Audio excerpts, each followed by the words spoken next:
കറിക്ക് ആവശ്യമായ സാധനങ്ങൾ: മല്ലിപ്പൊടി 1 ടീസ്പൂൺ, മുളക് പൊടി 2½ ടീസ്പൂൺ, അല്പം ഉലുവാപ്പൊടി,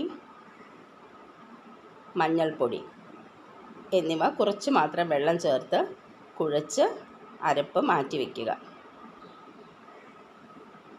ചട്ടി ചൂടാകുമ്പോൾ എണ്ണ ഒഴിച്ച് കുഴച്ച് വച്ചിരിക്കുന്ന അരപ്പ് അതിലേക്കിട്ട് നന്നായി മൂപ്പിക്കുക.